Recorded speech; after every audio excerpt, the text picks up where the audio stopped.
पिछले वीडियो में मैंने आपको ईद उल अज़हा के बारे में बताया था और ये कहा था कि इसको बकरीद कहना गलत है, क्योंकि हम लोग जो बकरीद कहते हैं सूरह बकरा का जिक्र मैंने किया था। तो सूरह बकरा का जो जिक्र है, बकरा के माने जो हैं वो अरबी में गाय के होते हैं।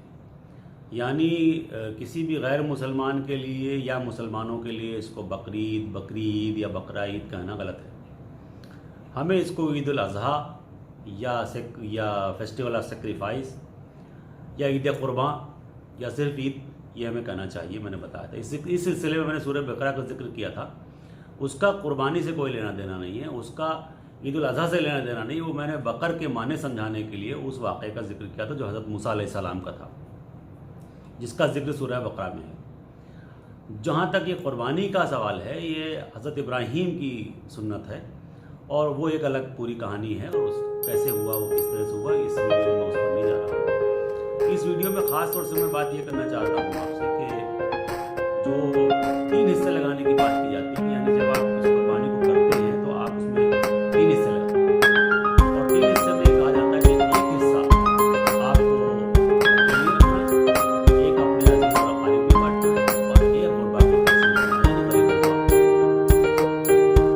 अब इसको अगर हम लोग आजकल जो मैं अपने बचपन से देख रहा हूँ, मेरे बचपन से जैसे चल रहा है वो यूँ चल रहा है कि एक हिस्सा तो हम अपने घर के लिए रख लेते हैं, दूसरा हिस्सा हम क्या करते हैं कि अपने अजीज़ और अकारिब के यहाँ भेजते हैं और तीसरा हिस्सा गरीबों के लिए निकाल देते हैं। जो दूसरा हिस्सा हम अजीज़ और अकारिब के यहाँ भेजते हैं, अपने दोस्तों के यहाँ भेजते हैं, रिश्तेदारों के यहाँ भेजते हैं, उसके बदले में वहाँ से भी ऐसे ही हिस्सा हमारे यहाँ आता है, क्योंकि वो भी साहबी हैसियत हैं, वो भी कुर्बानी कराते हैं। तो कई बार तो ऐसा होता है कि हमने पता लगा कि एक बकरे में अगर 15 किलो का गोश्त निकला और 5 किलो आपने अपने अजीज़ अकारिब को भेजा तो वहाँ से 7 किलो वापस आ गया। अगर हम इस पूरे सीक्वेंस को उल्टा करके देखें और ये देखें कि सिर्फ एक हिस्सा हम खा सकते हैं और 2 हिस्सा हमें रिश्तेदारों में और या गरीब में बांटना है, तो जो आपके घर तो डबल हिस्सा आ गया, यानी 5 किलो वो आपका और 7 किलो ये दूसरे अपने दोस्तों के यहाँ से आपके आ गया, आपके पास 12 किलो आ गया। यानी ग़ुरबा को आपने कितना तकसीम किया? सिर्फ 3 kg, 3 किलो। क्या ये मुनासिब है? क्या जायज़ है? कुर्बानी का तो ख़ास तौर से जो वजह है हम लोगों के यहाँ कि ख़ास एक वजह यह है कि ग़ुरबा को इसका फ़ायदा पहुँच जाएगा। जो तो दूसरा हिस्सा जिसकी बात की जाती है कि जो हमारे अजीज़ और अकारिब में हमें बांटना चाहिए, असल में वो मुस्तहक़ीन अजीज़ और अकारिब होने चाहिए जो ख़ुद कुर्बानी न करा सकते हो। लेकिन हम लोग ये नहीं करते। हम लोग क्या करते हैं कि साहब हमारे यहाँ कुर्बानी हुई, बकरे की 4 रानें निकली तो हमने अपने 3 भाई थे, 3 भाइयों के भेज दी और उन्होंने क्या किया, अपने यहाँ कुर्बानी कराई, हमारे यहाँ भेज दी। अब जो वहाँ से आया ये यहाँ, इसको हमने अपने ऊपर जायज़ कर लिया क्योंकि ये तो मेरे भाई के यहाँ से आया है।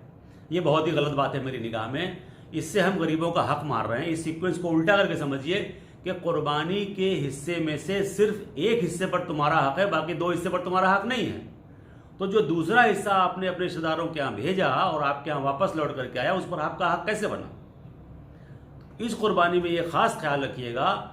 मेरी आपसे इल्तिजा है कि पहली बात तो आप इसको बकरीद नहीं कहेंगे, आप इसको ईद उल अज़हा कहेंगे, ईद कुर्बान कहेंगे।